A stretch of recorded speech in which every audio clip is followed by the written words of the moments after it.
I'm going to talk about hysteroscopic resection of type 2 fibroids. It's a difficult situation when you are talking about a type 2 fibroid. The presentation is based on hysteroscopic surgery videos, which would use 22 French Karl Storz resectoscope, bipolar, and there are no financial related to this. The presentation would only deal with the technical aspect of single stage hysteroscopic resection and its published reviews. Preoperative consent counseling preparations of the surgery, they would remain as per standard. When you are trying to deal with type 2 submucous fibroid for successful hysteroscopic myomectomy, mind it, I'm talking about a single stage resection. So when you want a successful hysteroscopic myomectomy, look into the size. Depending upon your experience, it is less than 6 centimeter or 4 centimeter. If you don't have experience, go for laparoscopic removal. You will have to be sure whether 2/3 of the fibroid is attached to the wall or the whole width is attached to the wall, the uterine wall, inner wall. You should be knowing the vascularity on color Doppler because you would anticipate this, the intraoperative bleeding during surgery. I continue disagreeing with the STAT-W classifications 0 score given to the fundus. In fact, it has to be given +1 score because the pathology located at 5, the fundus would be more difficult as compared to lateral wall. You can review the STAT-W classification, which was given by, I'm talking about this since last nearly 9 years, when it was first given in 2011 by Lamser. You also should know the thickness of myometrium, which is there at the center of fibroid, which should be minimum 6 millimeter for a hysteroscopic procedure. We have performed hysteroscopic myomectomy up to 3 millimeter width available. This is called as free myometrial width, and Casido et al. Had said that up to 2 millimeter was adequate. I feel that when you have more thin myometrium, they are more phagotype 2 to 5 fibroid instead of 2. This is STAT-W classification. If somebody wants to mention, would tell him or her how difficult the surgery is, and they should go ahead along after this classification. There is a very important role of preoperative ultrasonography, which would tell you that how much fibroid is there in the cavity, how much fibroid is there outside the cavity. A 3D ultrasound would tell you the lateral extensions, whether they are on the left side, whether they are on the right side. So 3D ultrasound with ultrasonography done you should know exactly where the fibroid is going. These are the ultrasound videos of submucous fibroid type 2, which are there, which you would resect, which gives you an idea about where the fibroid is exactly located. Preoperative medication, GnRH has been suggested to be given for either 2 months or 6 months. When you're giving it for 2 months, you can expect 15% reduction in the size, or extended course up to 6 months, you can expect up to 40% reduction in the size. Vascularity also is reduced, and for larger fibroids, one can give GnRH and opt for surgery. We have not been using this GnRH in our preoperative procedures. Principles of hysteroscopic resection would involve, you would assess the size of fibroid, attachment to the wall. You start resecting the fibroid by bipolar loop. The standard watts which are there for coagulation and cut, depending upon a particular electrosurgical generator which you use. You may coagulate the bleeders which are there in the capsule during the procedure. Intermittent evacuation of resected chips may be required. You may use Ohm forceps for removing those chips. Intermittent deflation of cavity would help fibroid to pop out. You should use cold knife, the same knife which the bipolar loop should be used for. That's the same knife without current, which you would use it for elevating the fibroid and separating the fibroid from capsule from its base. The hemostasis during the procedure, hemostasis at the base, you can use it a coagulation current and control the reduce the bleeding. If the blood vessels which are bleeding, we do not use any oxytocin infusion for the patient, and we use a dynamic intrauterine pressure based on mean arterial pressure for the patient. The video would show that whenever you introduce a hysteroscope, you check all around and see the fibroid, where it is there. This is the lateral wall fibroid. with broad base onto the right side. So the complete extension of the fibroid into the uterine cavity, its attachment should be known. Here you see a fibroid in the posterior wall, as well the fibroid which is there at the fundus of uterus. In this particular video, you see the fibroid which is attached to anterior wall with a broad base.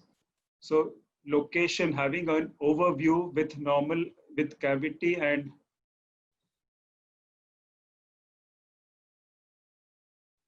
within the cavity, how the fibroid is located, that's important first. You should see the ostia also, so that you know the location of fibroid and you know where are you when you're performing surgery, especially when the fibroids are larger in size.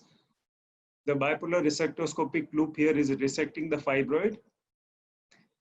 This is a kind of deflation of cavity where you see the blood which is coming out mixing with the saline, causing the cavity pink.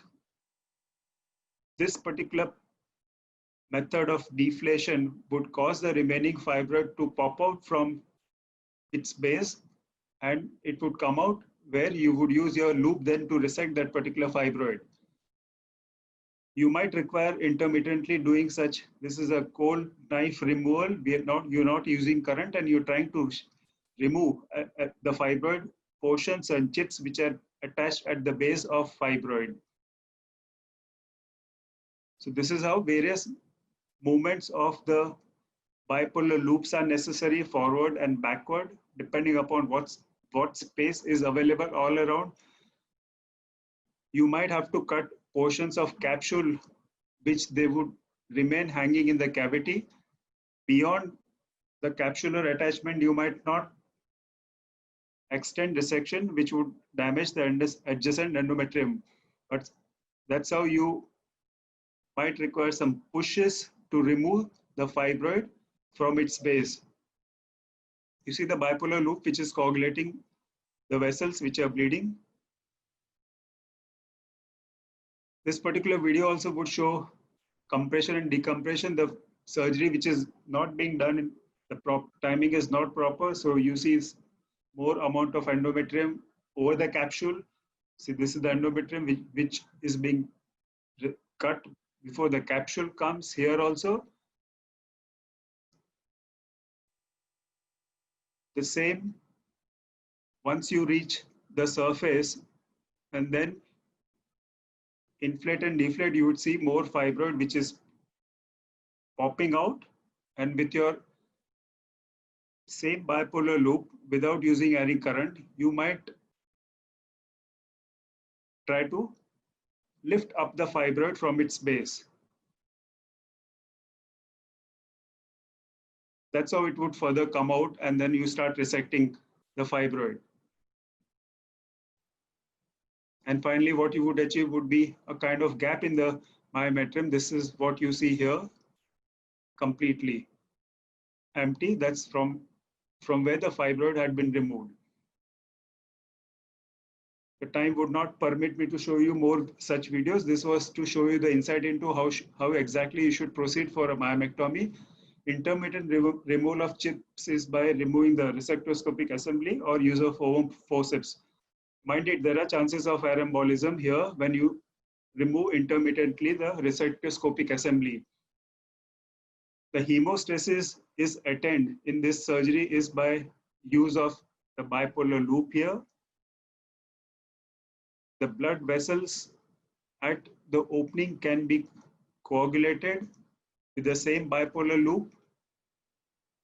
That would reduce the post-operative bleeding also in the patient. You expect blood vessels to be there when you are resecting larger fibroids, especially from the base or from the capsule. This is the loop which would help you in attaining hemostasis. Further, the same loop with coagulation current, or you can use a blunt electrode for hemostasis. After finishing surgery, if the patient has bleeding, I haven't shown, you can use manual compression of the uterus as you had been doing. That also is an effective method by which you can reduce the bleeding post-operative. This should be the final look after performing hysteroscopic myomectomy. This is a large area in the raw area in the uterus because there was a large fibroid.